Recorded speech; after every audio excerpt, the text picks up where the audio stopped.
Welcome to the readings once again. This is for the Faeries Oracle by Brian Froud. Card 64, Gawtcha. Sudden shock, unexpected events, rude awakenings. Gawtcha is the out-of-the-blue fairy. He likes to surprise us. You know, you're walking along, minding your own business, or not minding any business at all, and the universe smacks you on your blind side with something that makes an awful splat, like the barking right now of my dogs and the incessant traffic behind me. Come on, I mean, it's not like this every day, but it does do that. Unexpected demands from the taxman would be one of them. The bank's hole-in-the-wall machine eats your bank card late at night while the burly and irritable taxi driver is waiting. Your children find a way to dye themselves green just before your in-laws arrive. A meteor hits your car. Hail may be more probable. A meteor is definitely a major Gawtcha moment. Gawtcha is, of course, capable of happy surprises, as well as shocking or miserable ones. Perhaps your lottery ticket wins. There is a school of thought that says this is just karma, or that we deserve it for sins we've totally forgotten in other lifetimes. Not so. Karma is about lessons we need to learn, not about punishment, and meaningless events don't teach us much. So this may be karma, but it isn't that kind of karma. There is another school of thought that says all of these things are our choices.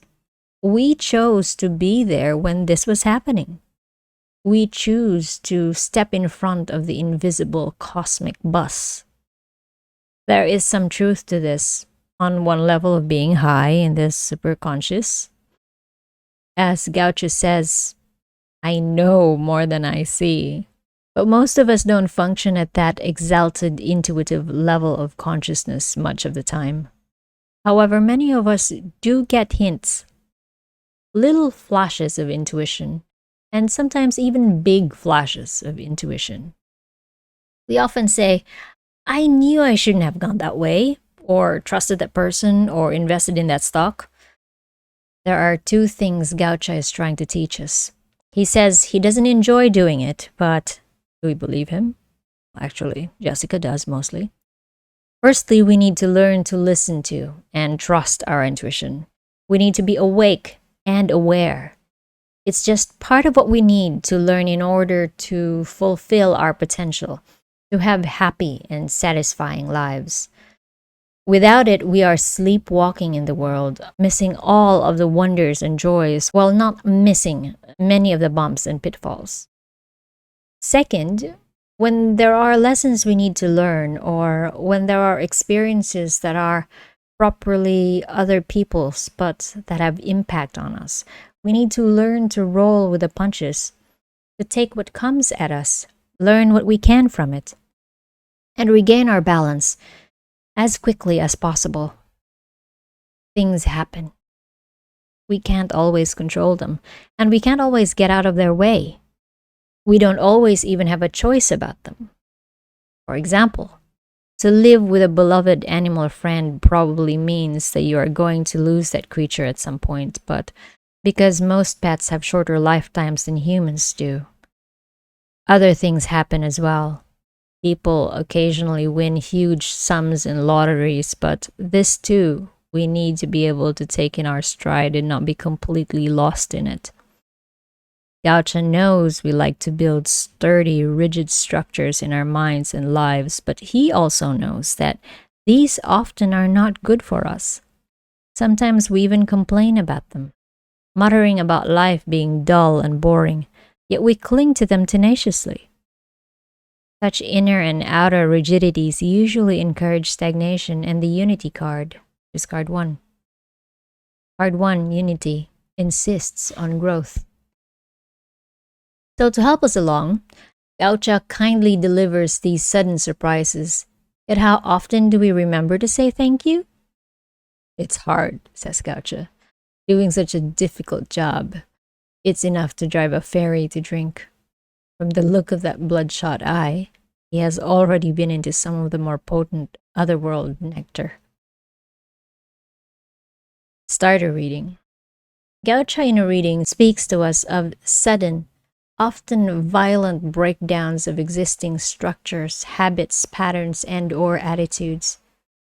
When we become too tightly confined by our own self-imposed limitations, including the desire for comfort and security, Gawtcha kindly breaks the structure restraining us, whether we think we want him to or not.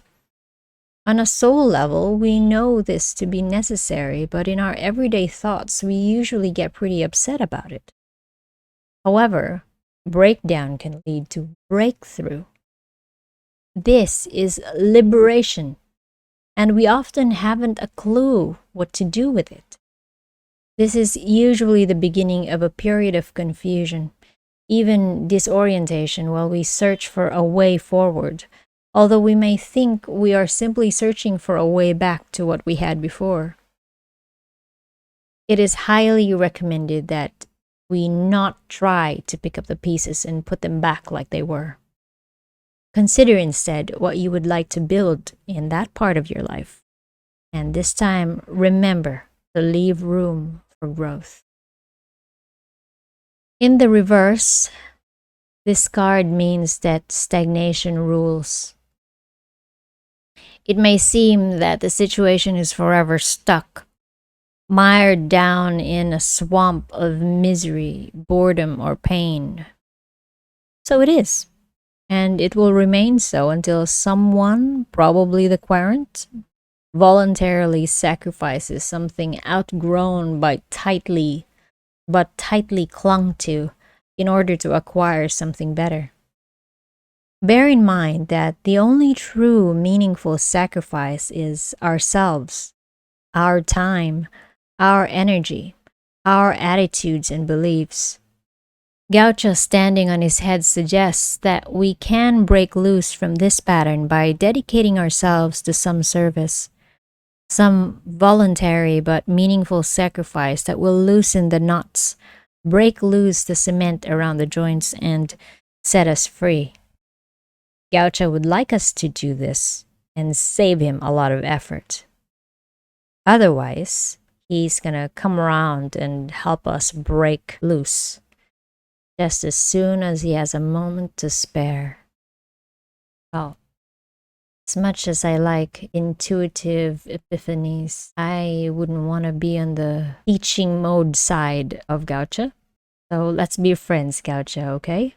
We can even have some soju together. I like that. And that's our reading for the day. Thank you for joining me.